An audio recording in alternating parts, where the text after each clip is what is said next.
télévision. Bonsoir, il est 23h, heure de Kinshasa, 0h à Lubumbashi. C'est l'heure de votre émission Temple du Savoir, une émission de la philosophie spirituelle. Et ce soir, nous avons le privilège Yaboyamba, Maître Advatar. Ensemble, nous avons invité Nabiso Yapoko Alelo de discuter sur le destin, sur le toile Yamutu. Mais il y a quelques sous-questions sur la spiritualité, qu'est-ce qui se passe après la mort, tout ça, on va parler de ça dans cette émission pendant 40 minutes. Bah, question Nyonso, Otinda, le numéro est affiché sur le bas de votre écran, plus 243 89 00 60 149. Et puis l'homme, Maître Advatar, Azarana, pour répondre biso, n'a pas préoccupation, n'a binonio sur le plan spirituel. Maître Advatar, bonsoir. Bonsoir, chef. Merci pour l'invitation. Bonsoir, Yossi Naba. Donc, Batunyo sur Bazo, la télévision. Maître Advatar, Azanani. Premièrement, Maître Advatar, Azar, Mutumoko, ordinaire, Mende, a reçu grâce moko extraordinaire. Ce qui est se définir en bref, premièrement, Naza, formateur, il y a pas maître spirituel, alors il y a pas les sali, yanzali ebele, awana moka pe libanda yamboka. Bit il y a pas enseignement. D'abord, il n'y a pas wana maître Advatar, na vie normale, azali, molakisi. Donc, Naza, assistant professeur du PEN, Naza pe avocat. Aussi, Nazali, nani formateur, y a athlète na ba martiaux. Mais dans les spiritualité, il y a enseignement dans les premièrement moto akoma autonome. Parce que dans le livre ya Osée chapitre 4 verset 6, la Bible dit mon peuple périt par manque de connaissances. Et le bami dit que mon peuple périt par manque de prière, mais par manque de connaissance. Il y a enseignement principalement Isali. Ceux qui ont la problème, il y a Maître Advatar, pasteur, prophète, molim, topé sango, yomoko okoki komi zoé. Donc il y a une zoé là, solution. Pour nous solution. Et c'est lié aux alana na les connaissances. Maître Advatar a celui là extraterrestre, na ba ange. Merci. Très bien. Est-ce que c'est important pour toi d'avoir la connaissance sur le plan spirituel? Premièrement, vieux toi les alliés le rôle à terrain à Milangi. Les bâtis diamant à Katikati na terrain à Milangi. Dans le bin yo kende na Katikati ils ont leur diamant les alliés yo. Ceux qui ozangi ba des sapato yokozoka. Mende Milangi yango zali y empoisonné. Peut-être pe yokokufa pe ozupe diamant wanate. Alors basapato wane na kisi connaissance. Motoyo azangi connaissance, la Bible dit na moni bato bazaki destiné bafana na trône bafana na se. Bato bazaki destiné bafana na se bafana na le trône. Donc motoyo azangi connaissance azali à la merci à ba force du mal parce que même ata olingi batu mingi même ata donc nzali bon olinga yo linga te okozala toujours na ba adversaire parce que ezala na ba adversaire na des plan visible na plan subtil to pe invisible parce que dans le monde satanique diable a créé akate diable yayibaka alors même ata ozali malamu na batu ezali na ba démon oyo balansaka bango na ba 12h na ba heure moko précis na ba carrefour na ba avenue pour na quoi les étouffer bateau pour na quoi les boma bateau alors moto azangi connaissance te azali lokola donc les gens ya ba soldats batindi bango na champ de bataille na guerre sans ba munitions sans ba armes batindi bango kanga na ba bidon ya mai donc imaginez suite. Très bien. Maître Advatar, est-ce que connaissance yango il faut seulement mutu akangamana ba maître ou bien bah, pasteur, bah, apôtre, bah, évêque, peut avoir sa connaissance? Premièrement, connaissance c'est ça incolore. Connaissance c'est ça universel. Connaissance c'est ça lié à religion. Connaissance c'est ça lié à secte. Donc, ça lié à secte, ça lié à religion, ça lié à appartenance, il y a resté. Premièrement, mutu nyonso ayeba nyonso. Mais ayebite ke ayebi nyonso. nakopesa moi alors synthèse moko moi alors énigme moko légendaire. Un jour kala donc na ba légende ya ba bouddhiste, ça fait déjà 2000 ans passé bakomaka histoire moko balobi kala bato nyonso bazalaka banzambe, mais ezalaka na banzambe supérieur na banzambe inférieur. Banzambe inférieur ezalaki biso, mais banzambe inférieur bakomaki kosalela divinité kibo nzambe na bango na ndenge ya mabe. Alors banzambe supérieur bafandaki balobi koma tokosala mpona toale botola bango kibo nzambe oyo ezali na kati na bango. Balobi non, esengeli tozwa kibo nzambe na bango tobomba bango na se ya mai. Moko alobi non, un jour moto akokitaka ti na se ya océan akotuvaka ngo. Babi non, tobomba bango na lune. Babi un jour batu bakokendaka na sanza bakozwa ngo. Babi tobomba bango na le kati na ye, parce que aussi longtemps akokanisaki kibo nzambe wana ezali na kati na ye te ya kozala perdu. Alors bazwaka kibo nzambe wana babombi na kati ya moto. Depuis ce jour moto akoma ko walenuka connaissance, alors que connaissance ezali na kati na ye na le signifier na kati ya moto. Premièrement na Bible ni balobi nini nzambe asalaki moto azwaki souffle na yebro babenga ngo watch neshama esprit. Nzambe yazwi fragmentation ya partie na ye kibo nzambe na ye. Soki alors balingi basala enquête au simaki meso sans bagan tango yo police scientifique bakoya bakozwa empreinte digitale na yo bakoki ba retrouver identité na yo. Donc juste kaka empreinte siko nzambe azwi empreinte na ye souffle neshama na ye atie na kati ya moto d'office. Nyonso yo nzambe ayebi moto ayebi pouvoir nyonso yo nzambe aza nango moto yazali nango, mais ayebi kosalela ya kote siko yo pouvoir wana efali na kati ya nini, efali na kati ya esprit ya moto, mais connaissance wana efali na kati ya bibliothèque akashique to pe na kati ya mémoire akashique. Mémoire ya akashique ezali na niveau ya kati ya moto ezalaka na disque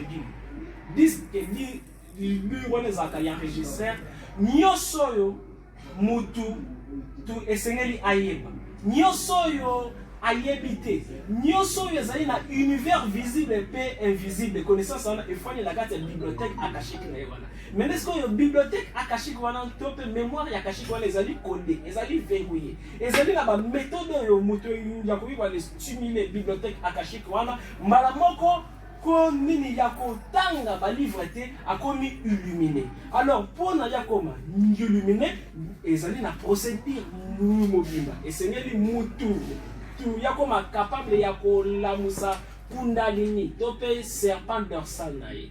Mutu en réalité akansaka amiyebi me yamiyebi te. Mutu asa somo makambo nzembe leki kindoki na bondoki. Mutu na kati ya colonne vertébrale na ye azali na deux nyoka. Ezali na nyoka ya lumière, ezali na nyoka ya ténèbres.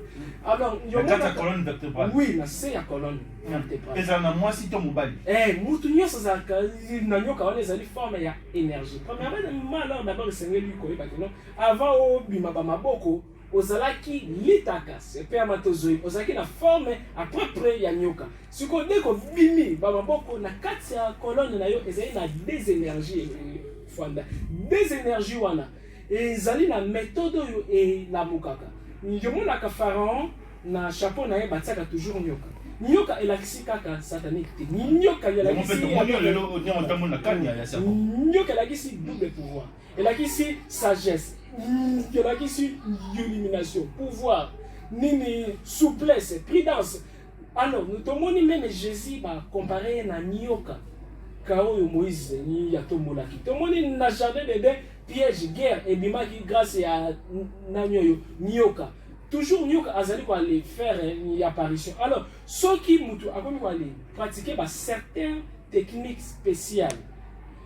Pona la musaki bonzambo ezali na kati na ye colonne vertébrale na biso ezali na 7 degrés à élévation ya esprit. Topé 7 vertus. Alors batu bakoki ba vérifier ba 7 vertus wana plus bali o développer ba vertu ba malamu na yo ba tempérance ba nini yo komo développer ngo ezali pe na 7 dons ya Saint-Esprit. plus on va développer la méditation, nous avons mis au matin colonne après colonne. Ce qui a commis à niveau ya mutu, au commis illuminé. Wana il y a lumière. Mais il y a ténèbres et nous avons 7 vices. Derrière chaque vice, haine, jalousie, tout. Et ça a des démons qui ont fait. Plus mutu a commis au développer attitude moko yamabe.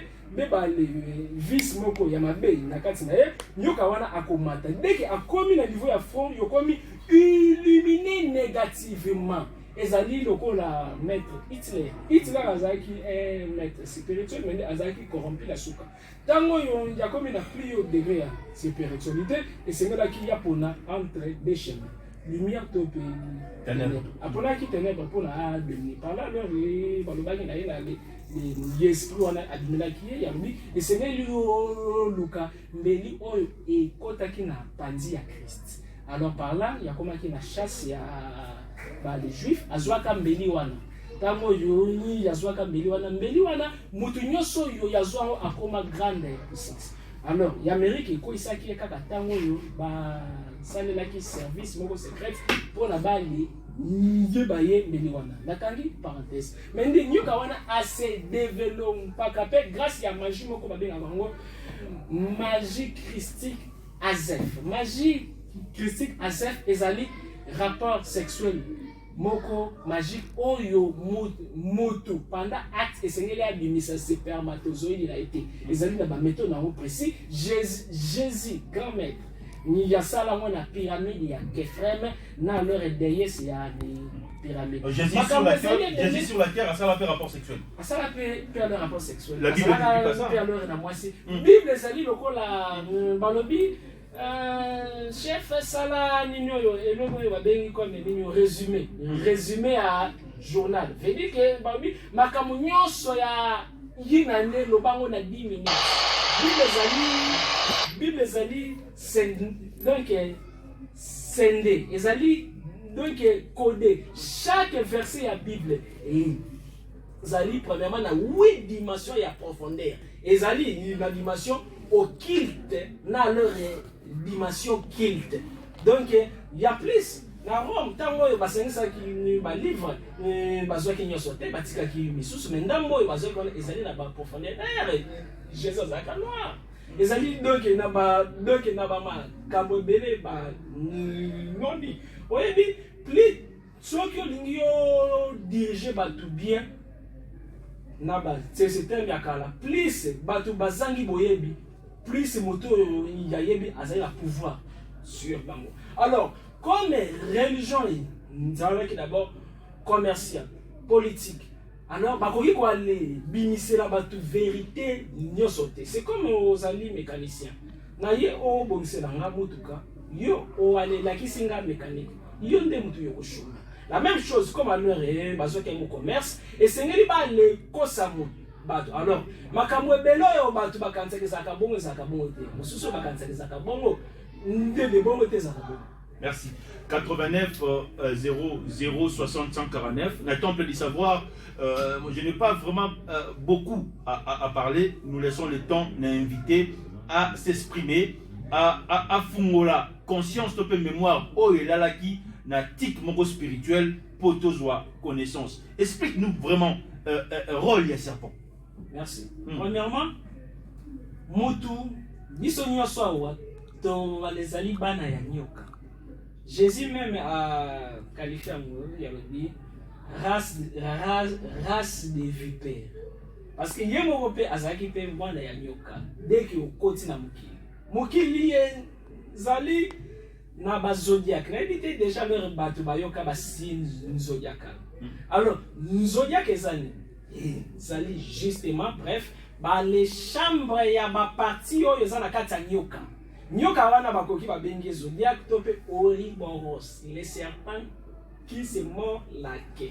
Alors, nale yebandeli pour la existence ezala parce que y avant monde ezala ezalaki na inexistence mutezalaki.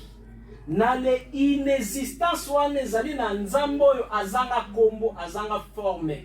Nzambo oyo yazali libanda ya temps. aza ye moko libanda ya temps alobi esengeli ya se distraire existence na biso ezali distraction ya inexistence oyo azali ye nde nzambe sans kombo alobi esengeli na se distraire esengeli na le tourner film esengeli na le limiter espace na temps alors ya ko engendrer ya ko créer Ouroboros to pe zodiaque zodiaque ezali nyoka moko amilingi ngi na forme ya cercle ami sur leur mowale kila mbala moko a créer temps tango yo ya milingi ya créer temps na kasi na ye formé 13 signes zodiacales alors nini ba signes zodiaques et nous avons 12 mais 13. 13e signe, c'est serpentaire.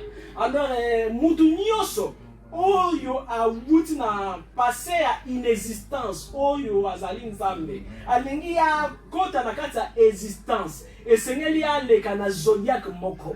Alors, tango yo a créé ba zodiaque, premièrement, nyoka wana simanongo akaboli na 13 parties. Alors, na kati ya banyoka wana ya créaki ba les symboles ya ba religion ni ya posaki ba les nzambe ba yawe ba ala ba nini chaque divinité ya ba religion azali classé na zodiaque moko alors zodiaque na zodiaque yazali na ba être na lumineux topé ténébreux alors tango yo atindi ba nini soki mutu alongwe na nini inexistence alingi yakota na temps et sengeli premièrement azala na signe zodiaque supposons na botami le 22 février mbala moko tango yo molimo na nge vuti na inexistence oyo ndio ya les banda ta elingi kota alors ndio na le 22 février mbala moko destin na ngai ese créé mbala moko bako pesanga nini yo 4 anges gardiens 4 démons tentataires naba makambo malamu oyo ekoki kokomelanga makambo mabe oyo ekoki kokomelanga mission nanga naba comportement nanga ezali déjà taillé na ba signe wana zodiacal naba combat ma général oyo esengeli na le ya fronte naba faiblesse naba point alors fort donc que dès que koti wana yope yokomi déjà serpent mais soki bimi na libanda ya zodiaque ozongi simple esprit inexistant oyo yazali nzambe azanga kombo nzambe oyo azanga kombo mutu asala banzambe oyo bazali na bakombo alors na le domaine mene ya banzambe na kofungola parenthèse ezali na na les 3 leurs types ya banzambe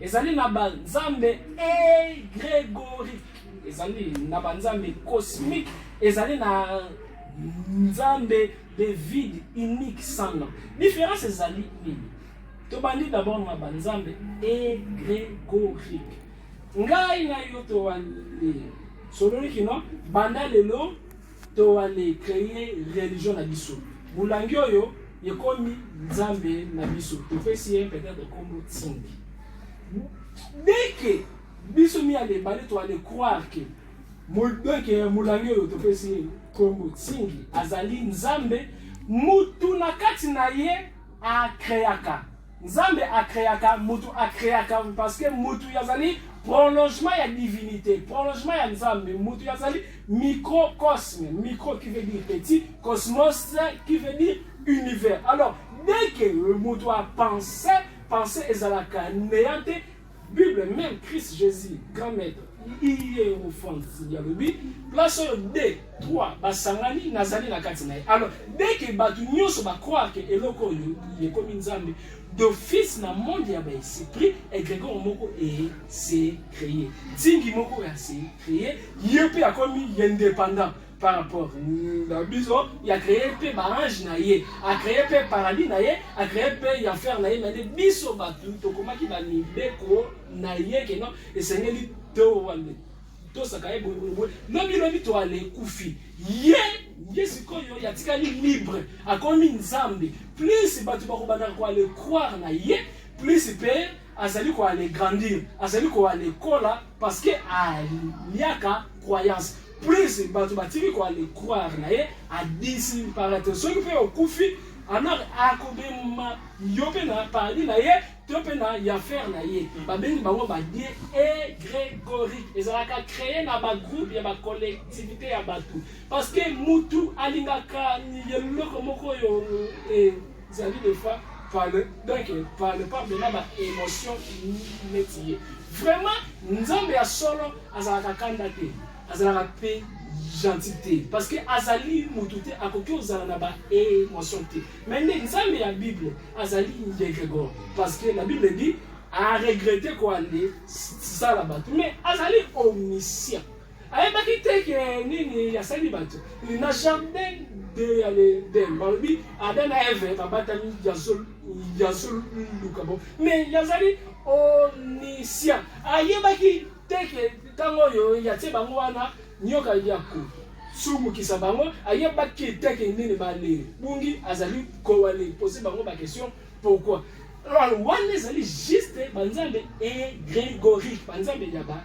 religion na biso deuxième forme ya banzambe ezali banzambe oyo tobengaka na komo ba dialogue cosmique na kati ya badie cosmique ezali na ba extraterrestre na ba être lumineux na ba extraterrestre esengeli koyeba keno mutu oyebi donc makambo ebele ezali ya koloba me ezali lokolo na bolobi na nga océan botango na kati ya bouchon ezali tellement impossible. Difficile mais na zo Moi, j'ai kaka likolo likolo.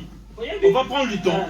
Alors ça fait bon donc kala biso tozalaki na ba forme yoyo te tozalaki na ba forme moko tellement nasse tellement animal yo na ba nyama bozalaki presque ndenge moko parce que mutu tu dis ça évolution mais l'évolution brutale esalamaki quand ezalaki na civilisation moko ya ba extraterrestre oyo babengi bango na kombo ya ba Anunnaki bautaki na planète Nibiru bazalaki dirigé na roi Nibu pe alors nini planète sa bango ezalaki menacé na réchauffement climatique balobi comment tokobundisa réchauffement climatique na les planètes na biso babina na kati ya planète terre nzali na matière moko babengi yango or matière wana ezali d'origine ya planète terre te ezali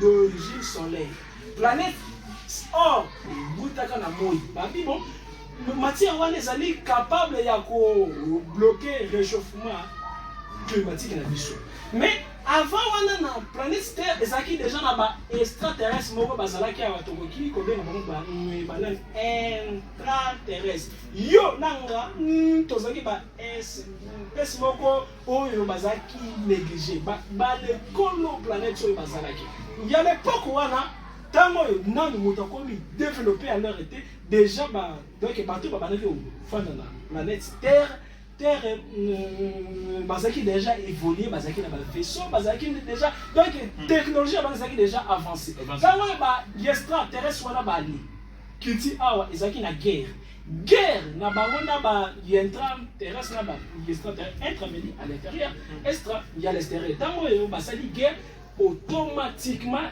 bale nani oyo bale bungaki banani dinosaure barasebele balimwaki parce que ezalaki ba guerre moko terrible ntango oyo baréussir guerre wana alors balobi bon bato oyo bazalaki awa bakimi na se mabele wana ezalaki bakolo mabele oyo bakimaka na se mabele bon banani bako loko tela biso or bamoni race moko ya bamakako bazalaki tellement développé babi bon tosalela bango mpona balokotaka ba or babi non tokoki mpe kodéveloppe bango bazwi bafemele na biso babengisi bascientifique na bango vaincu motu yayaki na bango azali moko ya bachef ya les expédition ntango oyo baye meme ata bayawe babiloko bakombo misusu wana un jour ndenge na kolobela bazali extraterrestre baye bale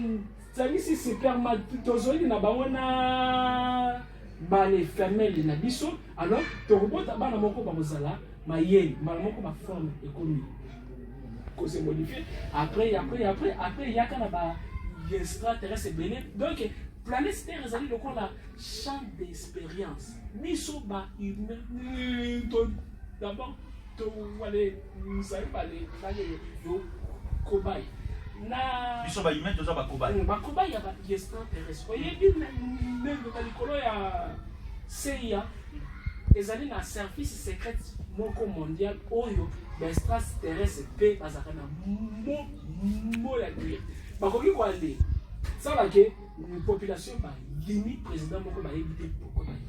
Merci. Donc ezali na ba mystère. Très bien. 89 00 60 149 Nanani maître Batar, Aza un avocat, Aza maître spirituel et puis Azali Nani. Professeur et assistant. Très bien. Professeur assistant Naïpen et puis maître na arme action.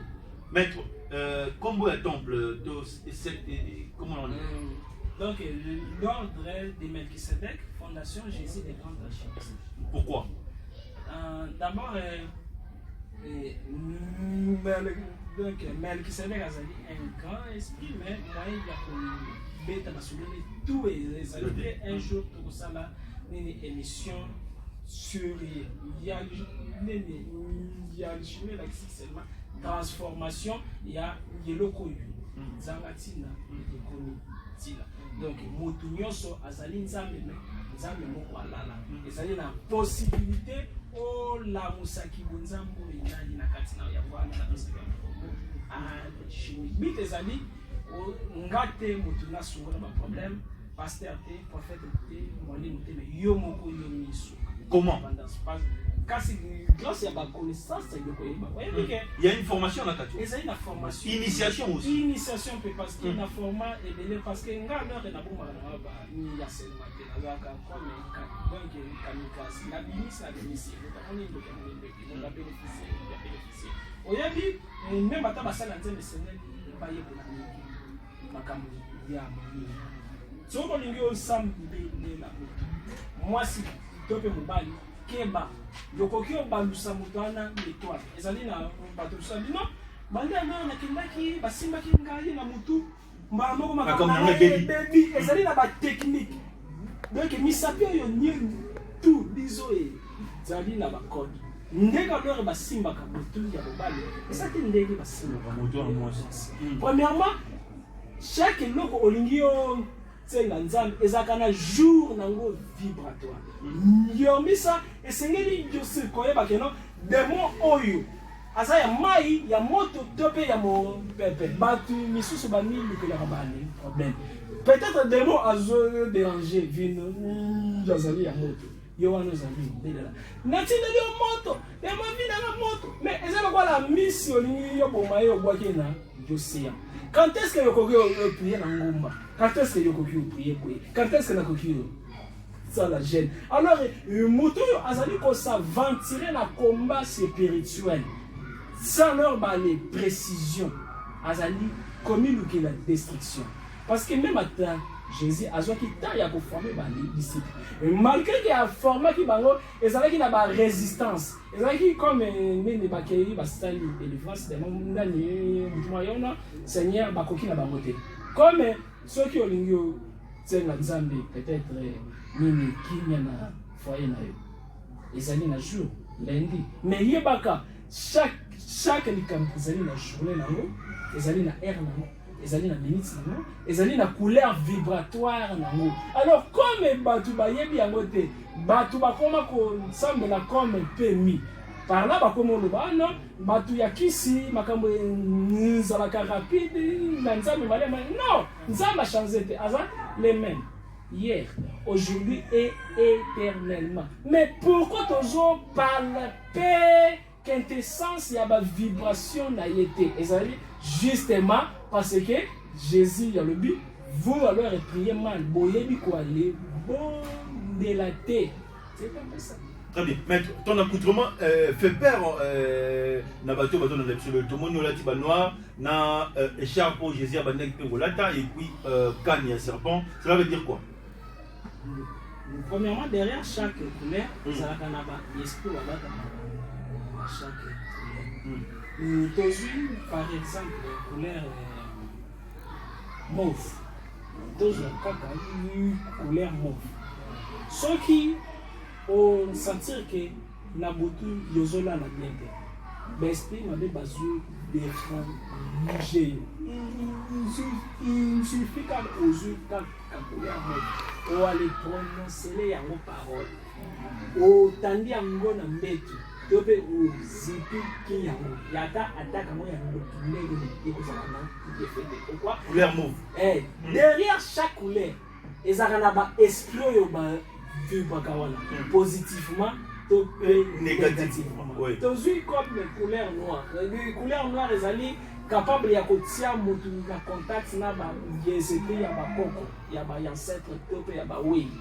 couleur noire eabsorbaka mpe baleatake nyonso aussi ezali aussi na bajournée misusu balataka bacouleur misusu lelo ezali journée samedi alors nalobe samedi balataka couleur noire parce que couleur noire ezali couleur ya exorcisme ya bakomba spirituel ezali noir na violet balataka mbelo samedi toko ezali mosala ya nzambe olingi osala délivrance contre bandeki ya bakasi basalaka ngo mingi samedi mais esengeli koyeba keno position ya ligne mpe ejouaka soki ligne ezali boule pleine ligne okobenga na bamilimo mabe soki lune ezali nouvelle ligne opied comme l'état okoyatire bachance lundi eza dirigé na archange Raphaël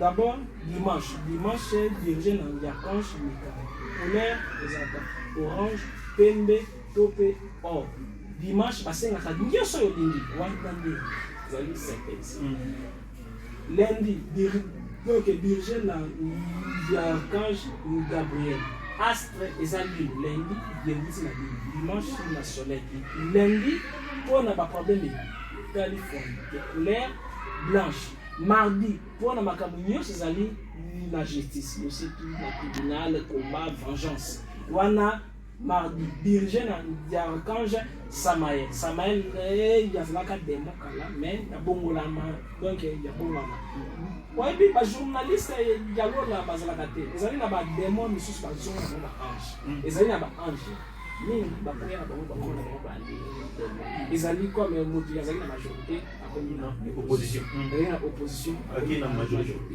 kuna mpe male variation esalemaka baguerre mpe ebimaka kimia meme ata kuna ezalaka te ezali na baguerre ezali na barevendication ezali mpe osi na baletentative ya coup d'état na baministère céleste alors mercredi olingi odépose dossier na mosala sala conférence moko simba nyonso etali comme document bapriere yango mercredi par wana ezali na baministère ya baer bani donc ezali tellement vaste soki c'était toute science toute une science supérieur bato sikoyo bapriaka comme permis c'est là que osambela vague parce que bible balobi de alors parole balobi quelque part dans Jérémie 33:3 invoque-moi je te répondrai invoquer ta répondre quelque part badi prier sans cesse ezali mpona bato oyo bazangi connaissance approfondie na matière ya prière sengeli apriaka minute nyonso kote yosimba esimbi mais moto oyo ayebi ko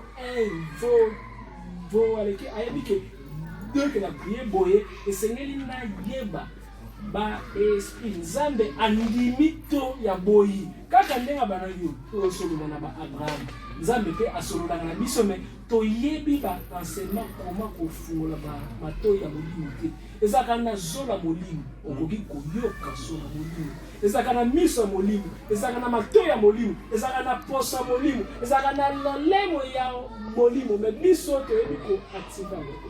Merci. 89 00 60 149. Ingénieur Lionel Batoba, nous avons dépassé 20 minutes déjà. Très bien, donc il faut déjà enregistrer parce que confiance nationale dans la montée. Maître, le 31 décembre, conférence Ezali. Mais avant de côté dans la conférence, comment nous avons dit que le destin de étoile? Merci beaucoup. Avant de nous connaître la comment alors nous avons vu au destin là et c'est là nous c'est plutôt d'abord destin ça nous na ba yanger oyo ezala kanakati destin comment même ba ko ki ko libo destin comment pe yo moko okoyi ko aller te ka destin na yo inconsciemment tu peux quoi livrer yango premièrement destin ezalaka nini fixe ezalaka toujours ya mouvement destin ezalaka jamais moko ezalaka toujours ebele mais avant nando naloba wana na bamonde angélique ezali na troisième monde angélique oyo soki na bosani te babengaka ngo soit akma soit bina ezali dirigé na ba 24 veillards ba 24 veillards oyo bazali dirigé na archange Prince Tzakiel, les 24 veillards, ba seigneur ya karma na ya da.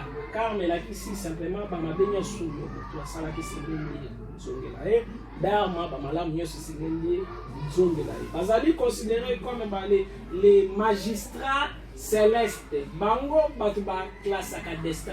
Comment non ba aussi d'accord. Bref. Premièrement, bakozwana nous l'esprit oyo et duti na neya eye bazwi yango bale fandisi programme ya mission ya vie bafandisi yango na kati ya société conseil babi na vie kala mission ya kosala boye babonera na yo ekozala yotan mbongo yokosimba yango autant la vie chance ekozala autant bakomba autant tala destin na yo yango oyo tout droit mais que ba destin de biso to ali pesio ezali tout droit non alors le toucher ezali lokola motu yazoteka whisky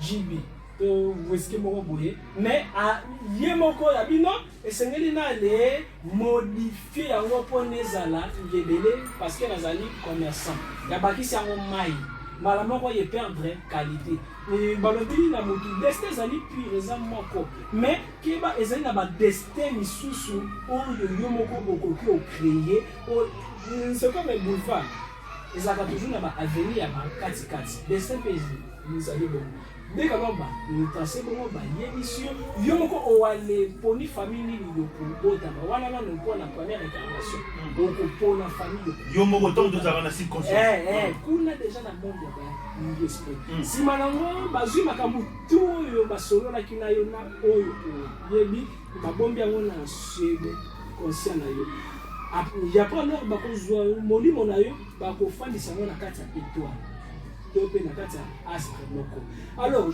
jour oyo papa na mama no bakosangana alors bale esprit nyonso bakosala vote mpona bazwa molimo na yo nsima ya 7e jour ya rapport entre papa na mama soki mama azalaki na période ya fécondité molimo ekotaka na nzoto soki molimo ne ikoti na nzoto destin no ekomi yetabli soki baleli bawana basali erreur basali avortement ntango oyo zele sali 7 jours baza na mama na problème parce que bale yambuye bale 24 veillards vi na bango après liwa bakosibir bale problème ebele soki balongoli yo te jeseli botami alors ozali na banombre ya bachance oyo nzambe ya tie na vi na yo mais bachance na yo wana efandi na kati ya banke na kati ya nzoto no mais banke wana na kati ya nzoto no ezali na sexe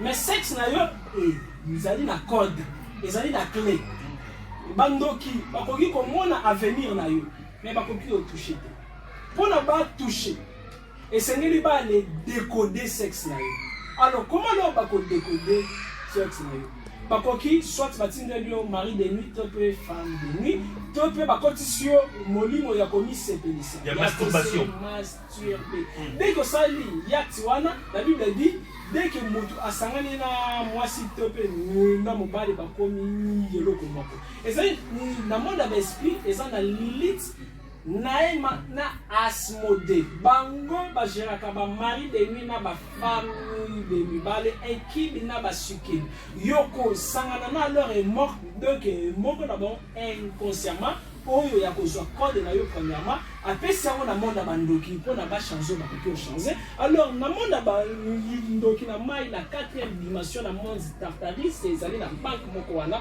na babengaka bango maison blanche dirigé na Lucifige mais le directeur nango président ezali Démon Léviathan. Kuna bachance nyonso ya bato oyo bazwaka na baspermatozoïde na bango na sexe na bango ya contrôlé batiaka yango kuna siko bango kuna bazwaka bachance wana bakolivra yango na bapoint chaud ya banganga oyo bato bayaka mpona baluka bale mbongo na baloge noire. Alors mbongo wana bakozwa yango wapi bakozwa yango na bahotel osaleli préservatif obwaki kiyaki te bazwi seperme na yo bana wana nano spermatozoïde na yo yeko créer nanu bana moko bale fantôme wana deuxièmement bazwi bachance na yo mais bana wana oyo yoko bota na monde astral inférieur esengeli balia mais bakolia nini bakolia énergie vitale. Énergie vitale les années. Énergie vitale les années. Matière moko subtile. Oyo et permettant que non. Même et après. Liwa la biso bonheur ezala. Topé santé la biso ezala. Mala moto ya ko remarqué a commis la maladie moko compliqué. Yazali riche mais a commis na maladie moko yo azo comprendre comment décousser. Faiblesse sexuelle. Moi si pe ya ko remarqué ya chaque fois à coucher na ndeni mobali wana alors yeme makamba makambo belela.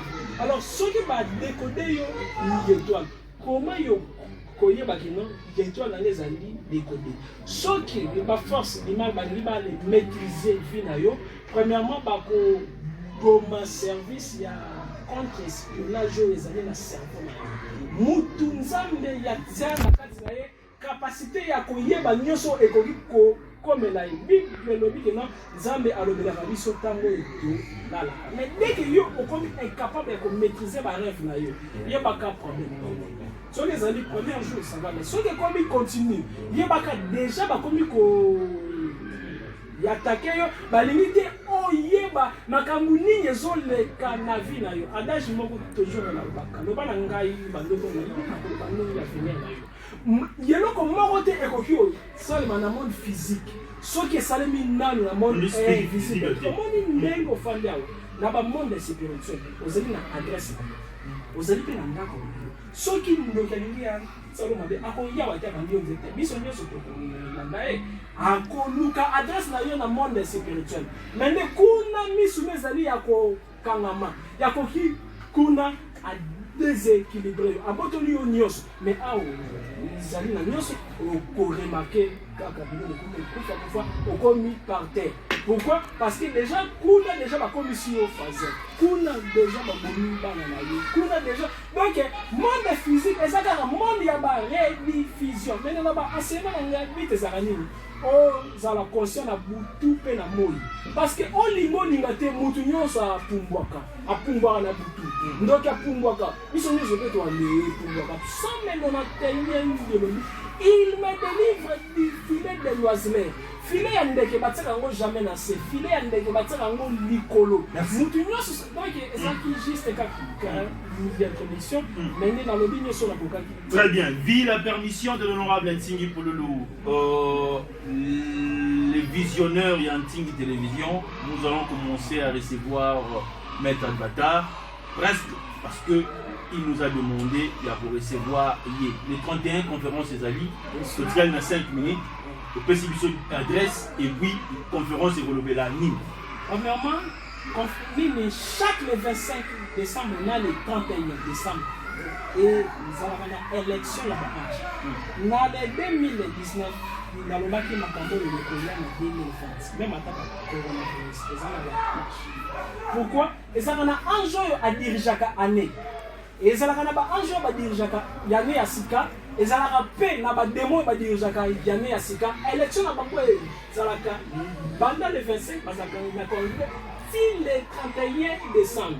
Alors, les années là-bas, enseignement au Moutesengeli à Yoka, pour l'année à Sika, a maîtriser yango na maboko. Thème ya conférence na biso ezali nene, thème ya conférence na biso ezali comment maîtriser les anges de la nuit. Nakolakisa comment mutu ye moko na donc na le chambre na ye abimisi ange asololi na ye. Nalobi te okoya yo pesa na mbongo na bimisa yo ange. Nalobi nakolakisa yo comment yo moko yo kobimisa ange na chambre. Ce n'est pas de la magie, hein. Makambo nzambe eleki bondoki na bondoki. Mo wana magie elakisi seulement magos.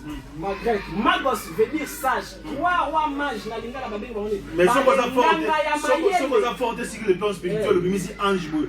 Okima. Mais oui, kasi ya wana. Omoni mundele moko bimi na chambre mulili. Non, mundele écoute, te basa ka écoute ba mundele te basa li ba l'énergie. Donc ceux qui ont la temps yo ya na bien s'expliquer comment ba le faire aka apparaître dans. Alors, conférence ezali au kids. Ngai nazala ka na besoin ya bato ebelete.